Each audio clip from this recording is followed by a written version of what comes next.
시작. 그러므로 너희는 지혜 없는 자가 되지 말고 오직 주의 뜻이 무엇인지 이해하라. 네, 기도하겠습니다. 하나님, 이 말씀을 높이시고 오늘 또한 이 경배를 통해서 영광을 받아주십시오. 그리고 또한 말씀 위에 주님의 임재와 주님의 능력이 함께하기를 원하고 부족한 저에게 또한 주님께서 저를 인도하시고 또한 말씀을 잘 대변할 수 있도록 도와주옵소서. 그리고 또한 듣는 이에게 유익이 되고 도전이 되고 또한 생명이 되도록 인도해 주시기를 원합니다. 악한 영들이 이 사이에 비집고 들어와 틈을 타지 않도록 도와주시고 우리의 마음과 생각들을 지키시며 온전히 주님께 열려지도록 도와주옵시고 이것을 통해서 모든 영광이 주님께 가기를 원합니다. 우리 주 예수님의 귀한 존함을 받들어 기도합나이다. 아멘. 앉으시겠습니다. 제가 하나님의 뜻을 발견하기 위한 표지판들에서 여러분들이 내가 어떻게 해야 하나님의 뜻을 알 수 있는가 고민을 많이 하는데, 첫째는 그 뜻을 발견하기 위해서 순종하고자 하는 마음과 순종이 있어야 된다고 말씀드렸습니다. 두 번째는 우리가 하나님의 뜻을 아는데 하나님의 인도하는 방식은 또한 하나님의 말씀을 통해서다라고 말씀드렸습니다. 세 번째는 우리가 기도를 통해서 또한 인도함을 받을 수 있다고 했습니다. 또한 네 번째로는 성령님께서 또 인도하시고 그 증거를 우리에게 주신다고 말씀드렸습니다. 그 다음에 다섯 번째는 우리의 내적으로 또 마음의 평안이 우리가 그것이 하나님 뜻인지 아닌지를 또한 확신시켜 준다고 했습니다. 또한 더 나아가서는 우리가 하나님께들에 대한 관심과 추구가 있을 때 하나님이 그분의 합당한 그 길과 뜻 안에서 우리를 또한 그 영광스러운 길로 우리를 인도하십니다. 그리고 또한 우리가 때로는 여러 가지 이렇게 혼란스럽고 또 뭔가 규정하지 못할 때 하나님께서는 앞선 영적인 자들의 지혜와 조언을 통해서 또 우리에게 우리가 가는 길이 정말 하나님의 길인지 또한 하나님의 뜻 안에 있게 하는 것인지를 우리는 확인할 수 있습니다. 자, 오늘은 더 나아가서 하나님이 인도하는 방식 여덟 번째로 이제는 환경을 통해서 하나님은 인도하신다는 것입니다. 환경. 우리는 주변 환경을 깊게 고려해야 합니다. 하나님께는 우연이 없습니다. 절대로 우연이 없어요. 그래서 주변에 일어나는 모든 일들이 하나님이 우리에게 주시는 메시지입니다. 또 때로는 하나님이 징계로서 구약 시대에 보면 하나님께서 재앙을 주실 때가 있었어요. 그 재앙이나 특히 비가 오지 않게 하시거나 어떤 여러 가지 메뚜기 재앙이라든지 아니면 또 여러 가지 지진이라든지 이와 같은 여러 가지 환경의 특별한 이런 재앙을 통해서 하나님 그 백성들을 깨닫게 하시고 또 회개하게 하시고 회개하여 돌이키기까지 하셨던 것을 보게 됩니다. 우리가 이런 주변에 어떤 분들은 이런 아까 앞에서 말씀드린 부분에 민감하지 못하고 또 그런 것들로 감지하지 못하는 분들이 있어요. 그래서 하나님이 최종적으로 안 될 때는 막대기를 드시는데 환경이라는 막대기를 드셔서 우리를 몰아가십니다. 여러분들이 소를 몰 때 어떻게 하죠? 또 짐승을 몰 때도 마찬가지입니다. 특히 옛날 소를 몰아갈 때는 어떻게 해요? 멍에를 씌우기도 하고 멍에를 붙잡아서 끌어가기도 하지만 때로는 막대기로 이렇게 치면서 그 가는 길들을 바로 잡아주기도 합니다. 하나님께서 우리가 가는 길들을 그래서 주의 지팡이와 막대기가 나를 안위하시나이다 라고 이야기했을 때 그 지팡이와 막대기가 나를 보호하고 내가 바른 길로 갈 수 있도록 길잡이 역할을 하는 도구가 될 수도 있다는 것을 기억하셔야 됩니다.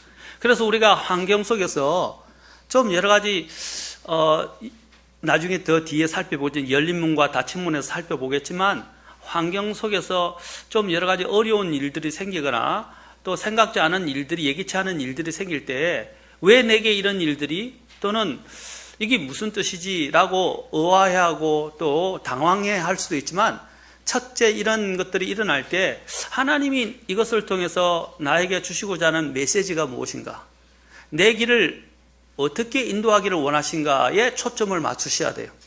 왜 내게 이런 일들이 라고 생각하시지 마시고 이런 일들이 일어났을 때 이 모든 문제가 다 영적인 문제라고 말씀드렸습니다. 우리 삶 중에서 영적이지 않은 것이 없어요. 모든 것이 영적인 거예요. 그래서 이 영적인 것들을 하나님이 주신 메시지로 받아들이셔야 된다는 것입니다. 내 앞에 있는 환경 혹은 상황이 하나님께서 열린 문인지 또 닫힌 문인지 신중하게 확인해 보는 것이 필요합니다. 환경이나 상황의 문들을 통과할 때 우리는 반드시 앞에서 말씀드렸던 아까 7가지와 함께 고려돼야 합니다. 환경만 딱 따로 떼어놔서 이것만 가지고 하나님의 뜻이라고 우리는 확정 지을 수 없어요. 아까 앞에 있는 7가지와 서로 부합돼야 되고 조화를 이루어야 합니다. 한 방향을 가리키고 있어야 됩니다. 그래서 우리는 때때로 내 육신이 원하는 바대로 어떤 때는 문이 열릴 수도 있어요. 그 문이 열릴 때 우리는 그것을 하나님의 뜻이라고 주장하면서 그 문을 걸어 들어가려고 하는 경우가 있습니다. 앞서 말씀드렸듯이 내 안에 정말로 육신의 욕심이 아니라 하나님의 뜻을 행하고자 하는 진실한 정직한 마음이 있는지 내 자신에게 물어보아야 합니다. 내가 정말로 하나님의 뜻을 행하고자 하는가?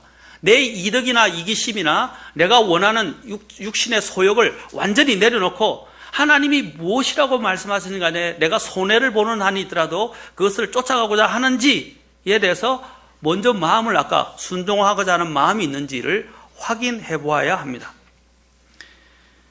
그리고 하나님의 말씀에 비추어 보고 그 다음에 기도하면서 성령님이 주시는 내적인 찔림이나 확신과 또 마음의 평안이 있는지와 함께 더불어 살펴야 합니다.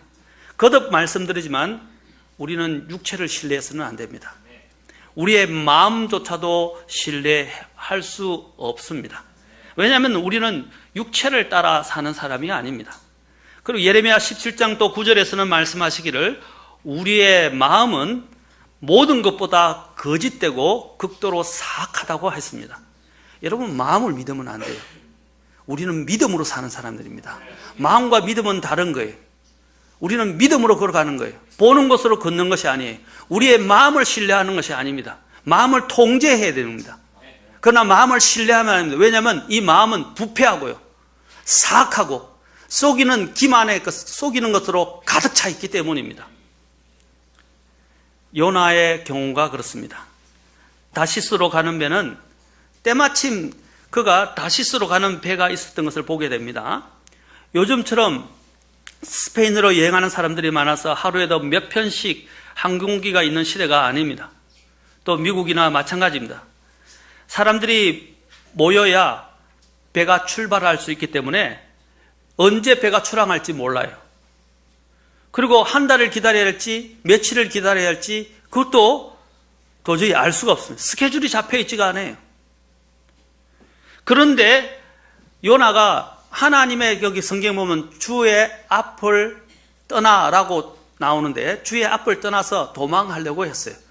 그런데 그 아까 다시스로 가는 배가 정기적으로 있는 게 아니라 부정기적으로 언제 있을지 모르는데 때마침 다시스로 가는 배가 있었다. 그가 다시스로 도망가려 했는데, 자, 다시스로 가는 배가 있었다고 해서 거기 열린 문입니까? 거기 딱 맞아떨어져서 하나님이 인도하시는 길입니까? 아니었습니다. 아까도 얘기했지만 그의 마음에 문제가 있었다는 것을 보게 됩니다. 그런데 마음에 문제가 있는데 길이 갑자기 열려버렸어요. 그러나 그것은 하나님이 여신 길이 아니었습니다. 그는 하나님이 기뻐하시지 않는 반대의 길로 가게 되었습니다. 그가 도망칠 때 시간이 맞았다고 해서 그것은 하나님의 뜻이 아니었다는 것입니다. 사실 그는 주 하나님의 낯을 떠나서 앞을 떠나서 다시스로 도망하려 했습니다. 요한화서 1장 3절에서는 2번씩이나 주의 앞을 떠나라고 말하고 있습니다. 주의 앞을. 그러니까 주님의 임재를 떠난다는 것입니다. 주님의 시선을 피해서 도망간다는 것입니다. 도망가려 하던 요나에게 언제 다시스로 출항할 수 있는지 예상할 수 없는 상황에서 때마침 다시스로 출항하는 배를 만났다고 해서 그것을 하나님의 뜻으로 받아들이면 안 된다는 것입니다. 우리도 그런 경우가 많아요. 내 앞에 모든 것들이 만사가 잘 형통하고 풀린다고 해서 그것이 다 하나님이 기뻐하시고 하나님이 열어주신 길은 아니에요. 마귀도 먹이를 줄 수 있고요, 마귀도 기적을 행할 수 있고요, 마귀도 우리에게 길을 열어줄 수 있어요. 그러나 그것은 사망의 길입니다. 앞서 말씀드렸던 것처럼 앞서 말씀드린 7가지 표지판들과 다 함께 일치하는가 검증해봐야 됩니다. 우리는 하나님께서 문을 열어주시도록, 열린 문을 주시도록 기도해야 합니다.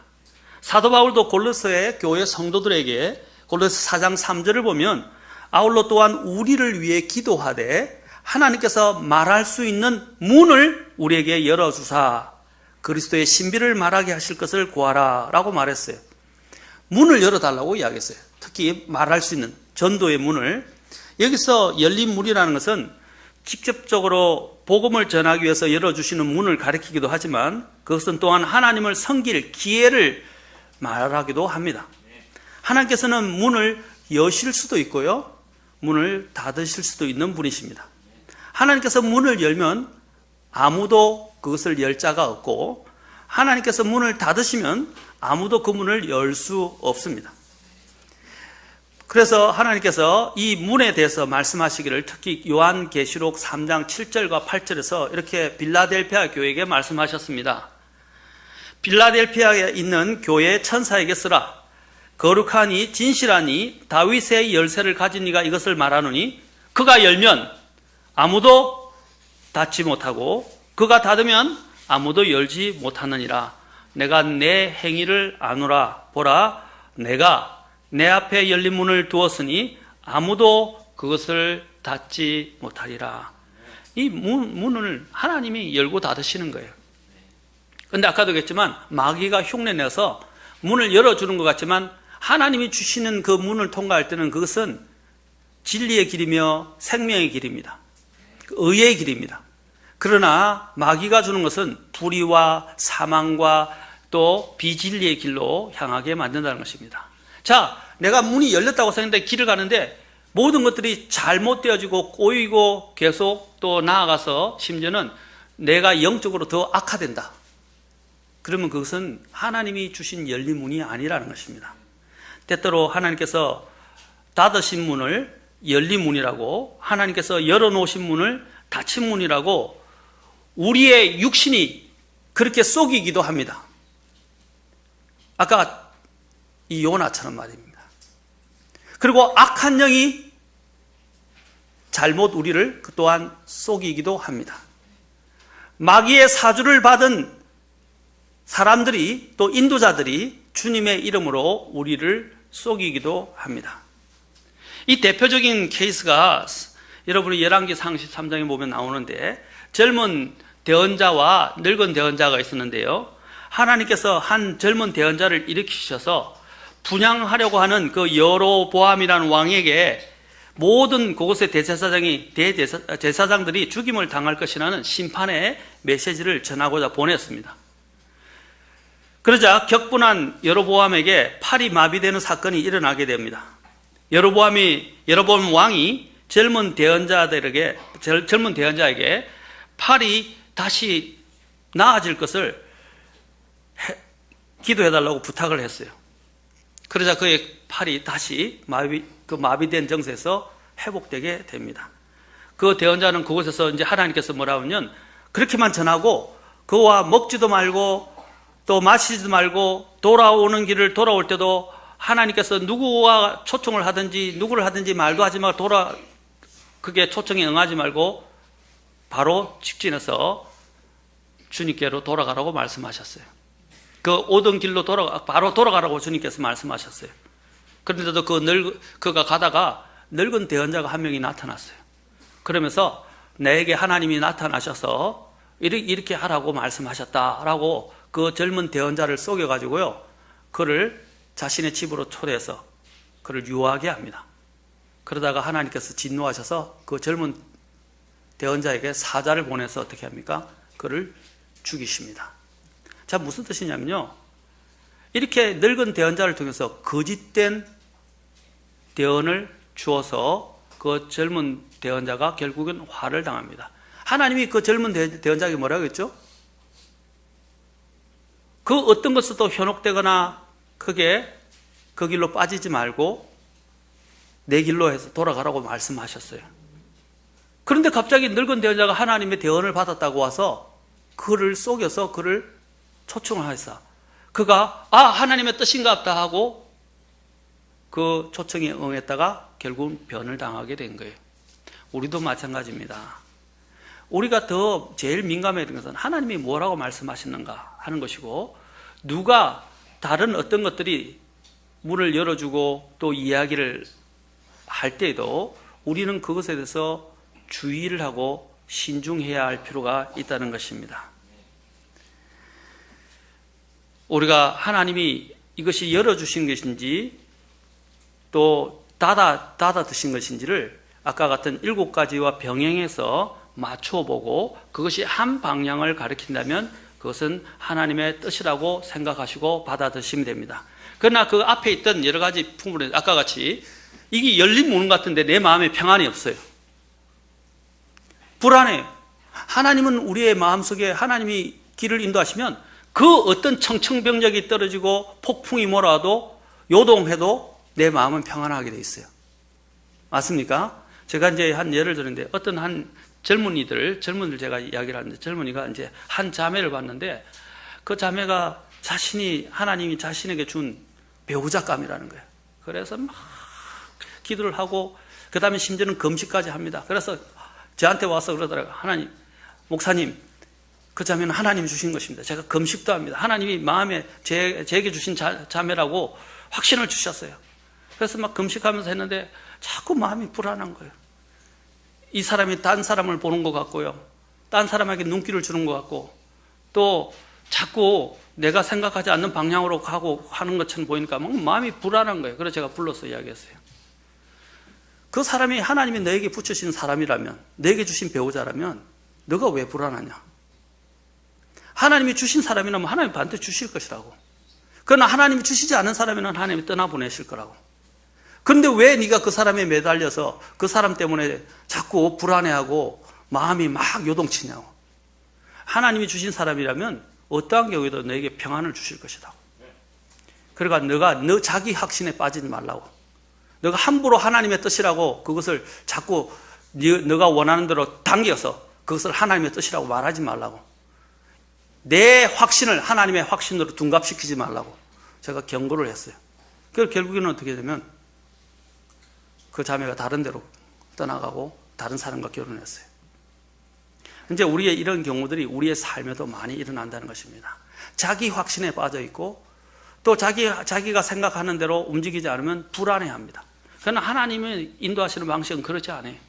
아까 같은 하나님의 말씀이 그 방향을 가르치고 또 성령께서 내 안에서 역사하시면 내적인 확신을 주시고 또한 여러 가지 아까 마음의 평안이 있으며 또한 내 안에 또 하나님 주신 이와 같은 환경이 내 상황을 그렇게 몰아가신다는 거예요. 그렇죠? 하나님 뜻이면 하나님이 길을 어떤 가운데서도 불가능해 보이는 상황에서도 길을 열어주세요. 그렇죠? 그런데 하나님의 뜻이 아니면 가능하다고 보이는 상황에서 하나님이 다 불가능하게 만드십니다. 우리가 어떤 데 모를 때는 한 발을 디뎌보면 근데 그때부터 하나님이 보여주시기 시작합니다. 제일 중요한 것은 아까도 했지만 내가 정말 하나님 앞에서 순종하고자 하는 마음이 있는가 하는 것입니다. 여러분이 어떤 일을 할 때도 마찬가지예요. 무슨 일을 할 때도 마음에 평안이 없다면 그것은 하나님이 주시는 게 아니에요. 하나님은 항상 우리의 내적에 확신과 함께 마음의 평안을 주십니다. 그 다음에 우리가 고려해야 될 8번째는 지역교회입니다. 지역교회입니다. 9번째죠. 9번째. 사람이 이 교회는 대단히 중요합니다. 우리가 어떤 일을 결정할 때 항상 교회 중심으로 결정하십시오. 인간이 구원받고 난 다음에 가장 중요한 결정이 뭐냐? 교회를 제대로 결정하는 것입니다. 교회라고 해서 제가 다 무시하는 게 아니라 교회라고 해서 다 똑같은 교회가 아니고 교회라고 해서 다 하나님의 교회가 아닙니다. 사탄의 교회도 있고요, 미혹된 교회도 있고요, 타락한 교회도 있고요, 영적인 교회들도 있습니다. 그러나 나중에 뒤에서 다루겠지만 완전한 교회는 없어요. 이 땅에 있는 동안에는. 완전한 교회는 저 하늘에 갈 때 하늘에 하나님의 그 교회로 우리가 다 모이게 될 것입니다. 그러나 이 땅에서는 지역교회입니다. 이 땅에서는 주님께서 지역교회를 주셨어요. 사람이 교회를 만들지 않았습니다. 교회는 하나님께서 세우신 기관입니다. 하나님께서 구약에서는 가정을 최초로 세우셨어요. 신약에서는 하나님께서 교회를 세우셨어요. 물론 구약에도 광야교회라는 이스라엘 교회가 있었지만 엄밀하게 주님께서 특별히 구별하신 내 교회라고 말씀하신 교회는 신약에서 시작됩니다. 주 예수님께서는 내가 마태복음 16장에서 내가 I will build my church, 내가 내 교회를 세우리니 해서 my church라고 하셨어요. 이것은 기존에 있던 다른 교회들과 구분하신 거예요. 내 교회라고 말씀하셨어요. 내 교회를 세우시겠다고 말씀하셨어요. 이 내 교회라고 불려지는 이 하나님의 교회는요, 하나님께서 또한 하나님의 집이라고 부르십니다. 또한 하나님께서 그것을 살아계신 하나님의 교회라고 부르십니다. The Church of the Living God, 살아계신 하나님의 교회라고 말씀하십니다. 또 뭐라고 그랬습니다? Pillar of Truth, 그렇죠? 자, 진리의 기둥과 터라고 말씀하십니다. 진리의 기둥과 터라고 말씀하세요. 사도행전은 예수님의 성천을 시작으로 했어요. 사도들의 행적을 기록한 책이기도 합니다만, 그래서 그 이름이 사도행전이라고 불려진 거예요. 그러나 그 책은 또한 여러 가지 다른 이름으로 불려지기도 합니다. 때로는 그 여러 가지 기도행전, 성령행전이라고 불려지기도 하는데 대표적으로 교회행전이라고도 불려집니다. 교회행전. 왜 교회행전입니까? 자, 그거는 조금 이따가 다루겠지만 오늘날 파라처치, 우주적인 교회를 이야기하는 사람들이 있는데 그것은 굉장히 위험한 교리이고 이론입니다. 파라처치가 뭐냐면, 이제 제가 설명을 하겠습니다. 지금 여러분들은 잘 모르지만 바깥에 가면 이런 특히 선교 단체들 있죠? 그러니까 지역 교회를 형성한 것이 아니라 그냥 자신들의 어떤 특수한 목적에 따라서 선교라는 목적이라든지 목적에 따라서 자신들이 그냥 모여가지고 어떤 교회가 교회로서의 기능적 역할을 하기 위해서만은 교회가 좀 부족하다고 미진하거나 좀 약하다고 되어진 부분들을 자신들이 더 강화시켜서 자기들의 어떤 특별한 목적을 위해서 모여진 모임을 이야기하는 것입니다. 그런데 그들이 강조하는 것을 보면 지역 하나님이 가르치시는 지역 교회의 여러 가지 원리들이 그 교회 안에는 없어요. 예를 들면 선교 단체들을 봅시다. 거기 보면 젊은 대학생들이 주로 선교 단체를 많이 구성하는데 거기 가면 목사도 없고요. 어떤 데는 심지어는 교회 집사들도 없고요. 교회를 이루어가는 여러 가지 운영 방식도 없어요. 그냥 젊은이들끼리 모여가지고 자기들 이렇게 교회를 형성하고 어떤 곳에서는 그냥 나와서 아무라도 나와서 간정하고요. 이게 일종의 파라처치라고 불려지는 것인데 선교단체가 제가 잘못됐다면 선교단체가 필요한 부분들을 할 수는 있어요. 그러나 지역교회를 대신할 수는 없어요.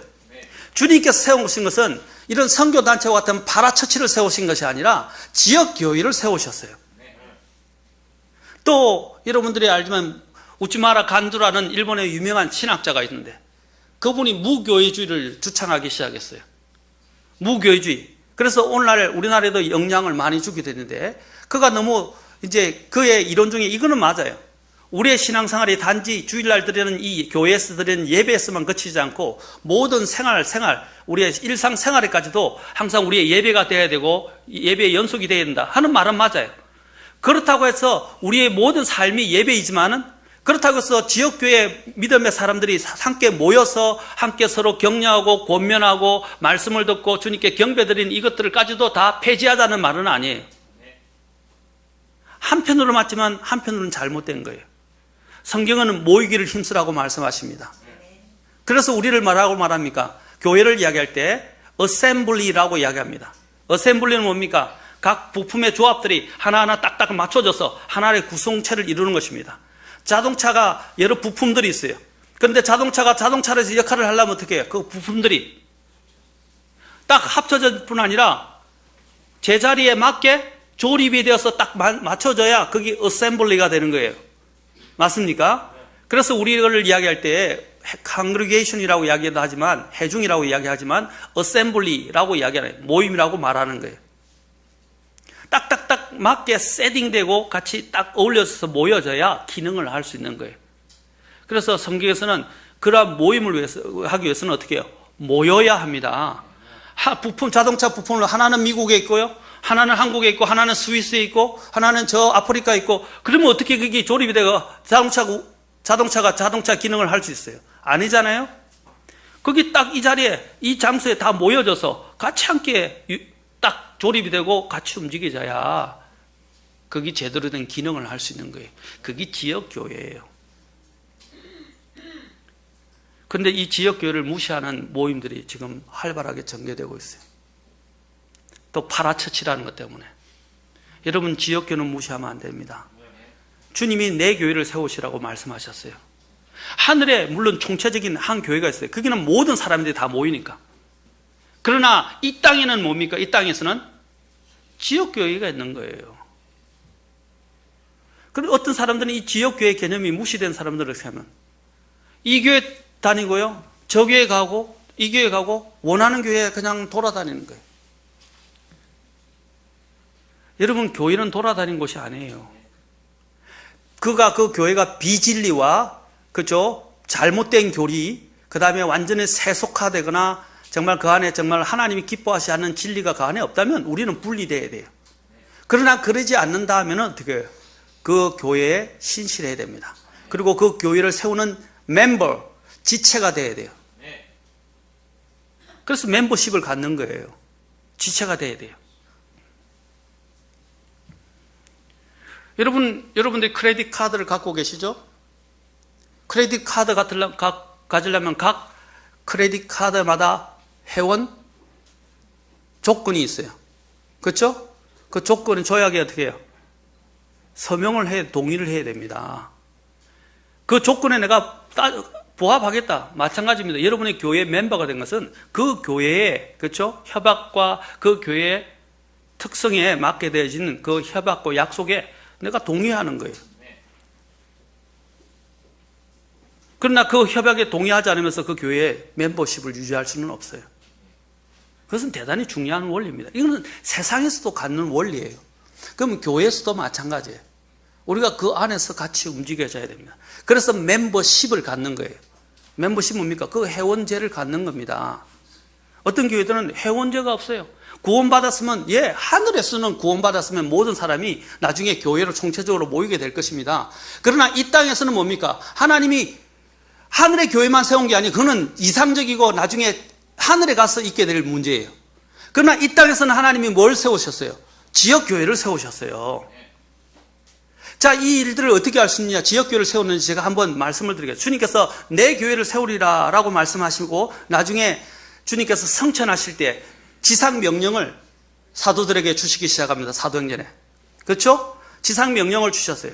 그러고 난 다음에 주님께서 이제 가장 첫 번째 교회가 예루살렘 교회입니다.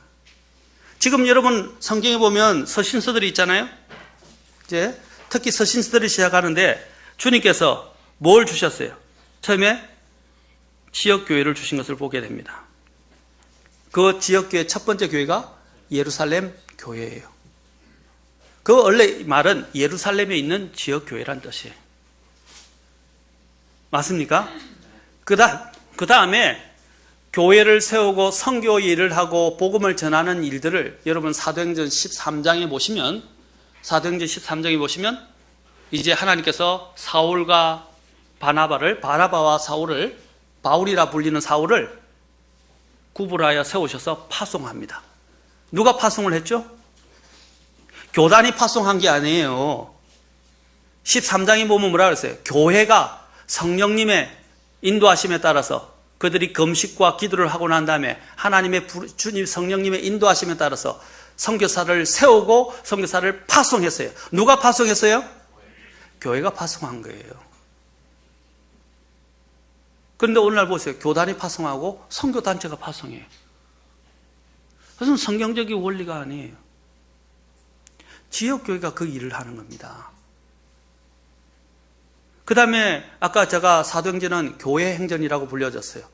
자, 거기 보면 처음에 예루살렘 교회, 그 다음에 최초의 이방인 교회가 사도행전 11장에서 어떻게 돼요? 안디옥 교회가 안디옥에 있는 지역교회가 세워지게 돼요. 그 다음에 사도 바울과 사울이 파송돼서 안디옥 교회를 통해서 거점으로 해서 각 유럽을 다니면서 이제 복음 전도와 선교를 하게 됩니다. 맞습니까? 그러면서 이제 각 지역을 가면서 뭘 하게 됩니까? 이제 교회들을 세우게 됩니다. 그래서 우리가 보면 성경에 쭉 나오죠. 이제 로마 서가 뭡니까? 로마에 있는 교회 성도들에게 보내는 편지예요. 로마서 다음엔 또 뭐가 나오죠? 고린도 교회에 사도 바울이 또 그 서신을 보내게 됩니다. 고린도의 교회, 그렇죠? 그 다음에 또 어떻게 되죠? 뭐가 나오죠? 예? 갈라디아. 갈라디아에는 그거는 지방이 커가지고요, 여러 교회들이 있었어요. 그래서 킹제임 성경은 갈라디아에 있는 교회들이라고 되어 있어요. 그러니까 각 지역에 여러 교회들이 있을 수 있어요. 여러분, 고린도 교회가 그 교회 이름은 아닙니다. 고린도에서 모여졌기 때문에 고린도에 있는 교회를 그냥 우리가 말하기 쉽게 고린도 교회라고 부르는 거예요. 그러나 원래는 고린도에 있는, 고린도의 도시에 있는 교회, 이런 뜻입니다. 그러나 갈라디아에서는 여러 교회들이 있었다는 것을 이야기하고 있다는 것이죠. 그래서 지방교회는 한 지역에 한 교회만 있었다는 것은 이건 잘못된 거예요. 로마 카톨릭은 뭡니까? 한 이름으로 여러 교회들을 갖고 있는데 다 하나예요. 그거는 잘못된 거예요. 각 지역에 각 맞게 로마 교회, 로마에 있는 교회, 고린도에 있는 교회, 갈라디아에 있는 교회들, 그 다음에 또 에베소에 있는 교회들, 골로새에 있는 교회들, 빌립보에 있는 교회들, 이렇게 각 교회들이 막 생성되어 있다 이 말입니다. 자, 이게 뭘 이야기하는 거죠? 이게 우주적인 교회를 이야기하는 겁니까? 지역교회를 말하고 있어요. 지역교회를 말하고 있다는 것입니다. 제가 왜 이걸 하나님의 뜻과 관련해서 이야기하느냐? 사람들이 오늘날 교회의 문제를 아무렇지 않게 생각하거든요. 여러분, 구원이 다가 아닙니다. 그리스도인은요. 구원은 이제 걸음마를 시작하는 거예요. 주님의 왕국에서 또 주님의 사역에서 이제 생명의 새 출발을 걸음걸이를 하는 거예요. 그 출발과 함께 우리가 아이가 태어나면 가족의 구성원이 되어야 하듯이 우리가 새 출발을 하면 교회의 구성원이 되어야 됩니다. 맞습니까? 그것이 성경적인 원리예요. 그리고 더 나아가서 한번 보도록 합시다. 그래서 교회들을 이제 선교사를 세우고 교회를 세우는 문제를 사도행전 13장에서 이야기를 합니다. 그 다음에 더 나아가서 요한계시록 봅시다. 요한계시록의 1장에 보면 요한계시록, 성경의 마지막 대언서인 요한계시록을 사도 요한을 통해서 예수님께서 직접 계시하셔서 주십니다. 자, 계시록 1장 3절로 가서 잠깐 보겠습니다. 1장 4절입니다. 1장 4절.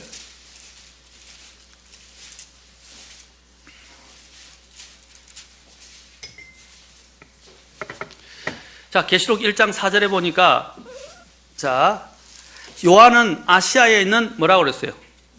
7 교회들에게 편지한다고 그랬어요. 어떤 교회들이죠? 우주적인 교회예요? 지역교회예요? 소아시아에 있는 7 교회들, 아까 에베소 교회에서부터 마지막 라오디아 교회까지 이르기까지 7 교회들에게 편지하신다고 말씀하고 있어요. 그러면서 이제 또 2장 7절 보십시오. 2장 7절부터 각 교회들에게 이제 이야기를 합니다. 2장 7절부터 보십시오. 에베소 교회의 천사에게서라. 자, 에베소 교회라고 지역교회를 분명히 명시하시죠? 그러면서 뭐라고 그랬습니까? 2장 7절로 보십시오. 7절에 가면 각 교회들에게 마지막에 뭐라고 합니까? 귀 있는 자는 성령께서 어디들에게요? 교회들에게 말씀하시는 것을 들을지어다. 우주적인 교회예요? 지역교회예요? 지역교회들을 이야기합니다. 지역교회. 그래서 나는 구원받았으니까 하늘에 있는 하나님의 교회에 이미 가입되어 있으니까 뭐 지역교회 가입 안 해도 되고 그냥 내 하고 싶은 대로 이 교회도 가고 저 교회도 가고 아니면 그냥 회원이 아닌 상태에서 그냥 다녀도 된다, 이렇게 생각하시는 분들도 계실 수 있지만 성경은 그렇게 가르치지 않는다는 거죠. 그렇다면 주님께서 지역교회를 세우지도 않으셨을 거고 사도들도 가서 지역교회를 세우지도 않았을 거예요.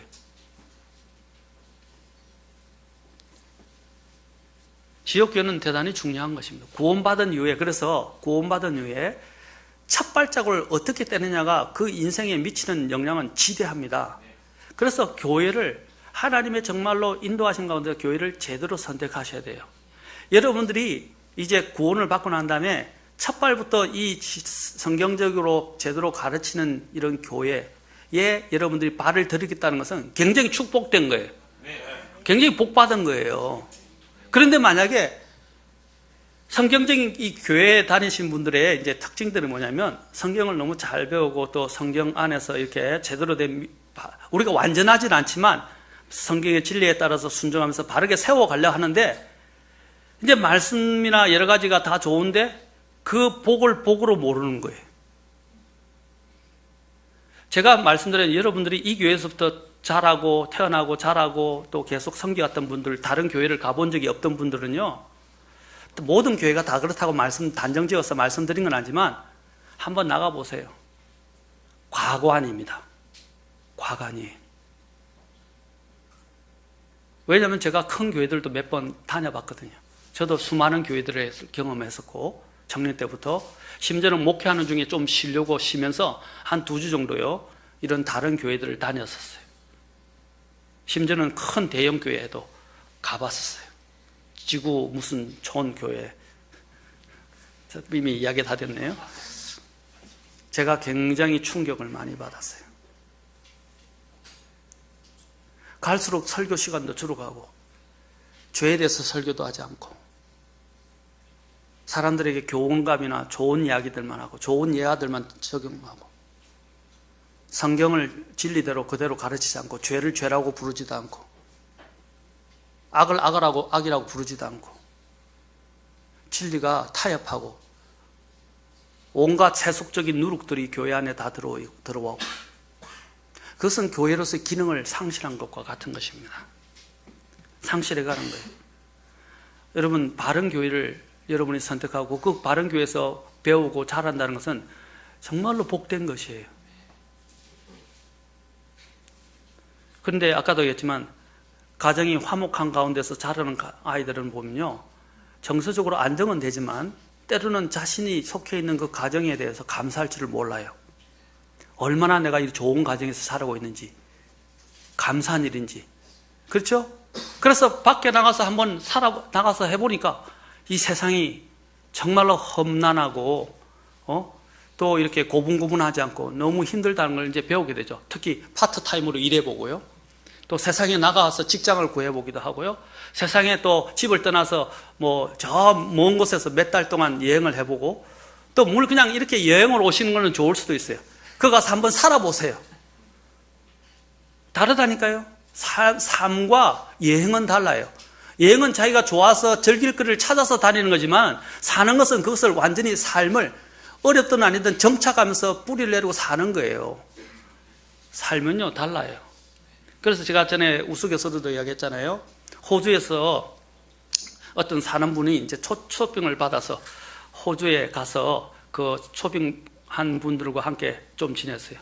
근데 막 경치가 너무 좋고 해변도 있고 막 너무 열려 공기도 좋고 모든 것들이 아름다웠어요. 풍경들이 너무 좋아서 이곳에 살고 싶습니다. 어떻게 하면 이곳에 살 수 있을까요? 이렇게 이야기를 했대요. 그러니까 그분이 씩 미소를 띄우면서 그래서 살아보세요. 왜 그러냐면 그게 좋은 자점은 이제 시간이 안 간대요. 맨날 보는 게 풍경이에요. 그리고 외롭고 시간도 안 가고 공기는 좋지만 너무너무 외롭고 힘들대요.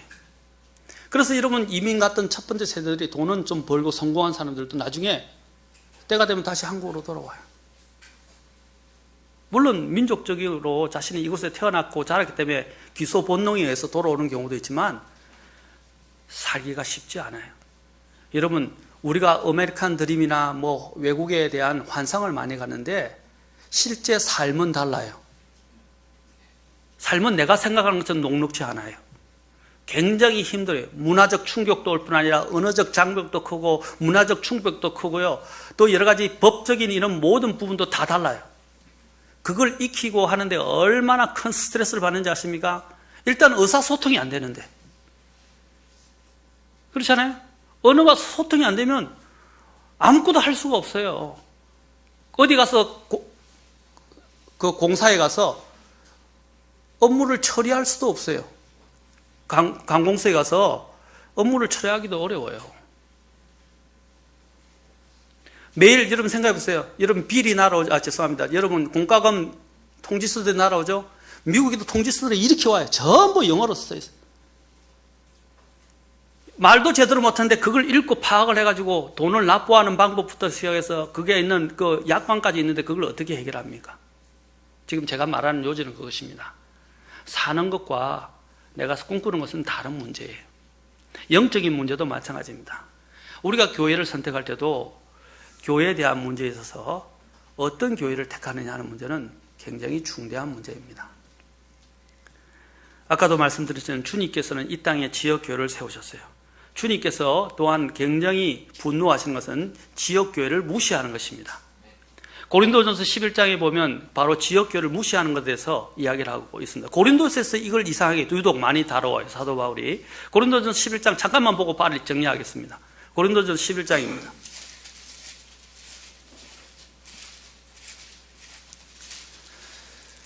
그래서 여러분들에게 말씀드리겠는데 교회를 절대로 옮겨 다니지 마세요. 나중에 뒤에 나오겠습니다. 고린도전서 11장에 보시면 11장 7절부터 22절에 나오는데, 자 11장 18절에서 17절 보십시오. 너희가 함께 모이는 일이 더 좋은 일이 되지 못하고 더 나쁜 일이 된다는 것이라. 교회 모이는데 좋은 일이 되는데 자꾸 나쁜 일이 되면 안 되겠죠? 18절 보십시오. 무엇보다도 먼저 너희가 교회에, 자 앞에는 모이는 일이라고 했는데 뒤에는 뭐라고 이야기했죠? 교회에 함께 모인다고 그랬어요. 너희 가운데 분쟁이 있다는 것을 내가 듣고 부분적으로 그것을 믿노니. 자 그러면서 20절에도 너희가 한 곳에 함께 모일 때에, 여러분 그래서 TV 예배를 드리고 인터넷 예배를 드리는 것은 잘못된 거예요. 맞습니까? 모여야 된다고 그랬어요. 부득이해서 교회를 못 나올 때 여러분이 뭐 인터넷으로 또 다른 방송으로 자기 교회 예배를 듣는 것은 괜찮아요. 오늘날 사람들이 교회를 등록을 안 하고 교회를 안 다니고 이곳저곳 목사님들 인터넷으로 목사님을 두고 목사님의 설교를 듣는 사람들이 있어요. 위험한 사람들이에요.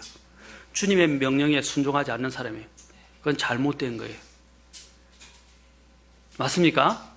여러분 주님을 그냥 멀리서 그냥 보고 계실 거예요. face to face. 얼굴과 얼굴을 맞대고 보실 거예요.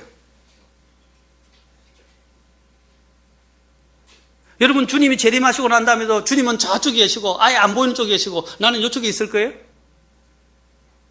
얼굴과 얼굴을 맞대고 봐야 되잖아요. 교회도 마찬가지예요. 얼굴과 얼굴을 맞대고 보고 교제를 해야 됩니다.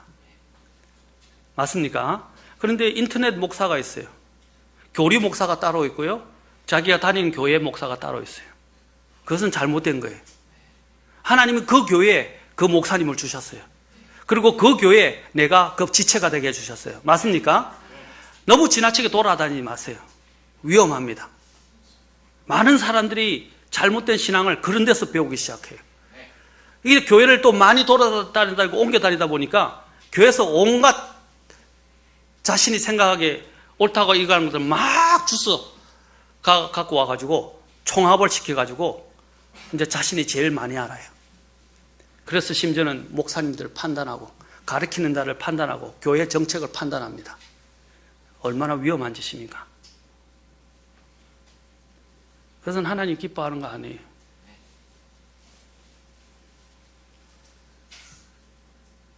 고린도 교회의 문제가 바로 여기 한 곳에 모일 때도 제대로 된 동기를 가지고 모이지도 않고 또 방식으로 모이지 않았습니다. 고린도전서 3장 16절에서는 하나님의 성전과 성전이 바로 교회라고 말합니다. 너희가 하나님의 성전인 것을 또 하나님의 영께서 너희 안에 거하시는 것을 알지 못하느냐. 여기 보면 여러분이 아셔야 될 게 뭐냐면 너희는 복수고요. 성전, 이 템플이라는 이 단어는 단수예요. 또 바디라는 단어도 단수예요. 이 말은 뭐냐면 너희가 모여서 한 몸을 이룬다 하면 이 교회를 이야기하는 거예요. 그 교회를 어떻게 한다고요? 더럽히지 말라고 말합니다. 더럽히지 말라. 자, 여러분들이 올바른 교회를 중심으로 교회에 모이는 일을 게을리해서는 안 됩니다. 이 교회를 통해서 하나님은 지상 명령을 주셨고 또한 하나님께서 이 교회를 통해서 또한 우리가 하는 규례들을 하게 하셨고, 교회를 통해서 하나님의 일들을 함께 모여서 하기를 원하십니다. 아멘. 혼자서 신앙생활하는 것은 무교주의에 빠지거나 또 잘못되어진 자신들의 특수한 목적 때문에 젊은이들끼리만 모여가지고 목사도 없고 집사도 없고 그냥 자기들끼리 그 어떤 원하는 뭐랄까요, 모토를 걸어놓고 그것에 따라서 막 움직여가는 그런 교회들은 그것은 교회라고 할 수가 없어요. 하나님이 세우신 그 원리들이 성경에 다 나와 있어요. 우리는 거기에 따라서 교회를 통해서 주님은 또한 하나님의 말씀을 먹이시고 양육받게 하시고 또 교회 구성이 돼서 같이 함께 주님의 또한 교회를 세워가며 주님의 영광을 위해서 사역들을 할 수 있도록 주님께서 묶어주시는 거예요. 맞습니까? 고린도전서 12장에 보면 주님께서 그 교회들을, 성도들을, 아까 어셈블리라고 하는데 너희들을 하나님께서 그곳에 두셨다라고 이야기하는데 각 지체들을 두셨다고 하는데 두셨다는 그 영어 단어가 뭐냐면 set이에요. set. 여러분이 뭔가 이렇게 조립했을 때 뭔가를 조립하거나 만들 때 뭐라고? 세팅한다고 그러죠. 세팅. 세팅이 뭐예요? 그것에 딱 그 스위치가 있을 자리에 스위치, 뭐가 다른 것들이 기계, 전선이 있을 자리에 전선, 이런 것들을 딱딱 그 자리에 딱 맞게 딱딱딱딱딱 주셨다는 거예요. 세팅이라고 그래요, 그걸. 우리가 교회 안에서도 마찬가지예요. 하나님께서 우리를 이 교회, 지역교회로 모셔서 그 자리에 필요에 따라서 있도록 두셨다는 거예요. 특히 여러분 다리 보십시오. 다리가 여기 붙어 있다고 생각해 보세요. 머리에. 그 제대로 세팅 안 됐다고 우리가 생각하잖아요. 그렇죠? 다리는 밑에 있어야지 머리에 붙어 있으면 안 되잖아요. 눈이 발가락에 붙어 있다고 생각해 보세요. 상상하기도 끔찍하죠? 그게 제대로 세팅이 안 된 거예요. 하나님이 각 기능적으로 각각에게 그 멤버를 주셔서 각각 그 자리에 있도록 두셨다는 것입니다. 우리가 그것을 감사함으로 받고 내 위치의 본연의 임무와 내 본연의 의무들과 책임들을 다하는 것도 필요해요. 그것은 특권입니다. 그러나 특권인 동시에 또한 뭡니까? 우리의 본분입니다. 의무입니다. 그리고 책임입니다. 이 교회를 통해서 하나님은 또한 하나님이 말씀하셨어요. 아까 성령께서 누구들에게 말씀하셨다 그랬죠? 교회들에게 하신 말씀을 들을지어다. 그 교회 천사에게 편지하라. 그리고 그 교회들에게 주신 말씀을 들을지어다 하셨어요. 주님께서는 교회들을 통해서 말씀하십니다. 기도하시겠습니다. 다음 시간에 계속해서 교회에 대해서 보도록 하겠습니다. 다 같이 일어서시겠습니다.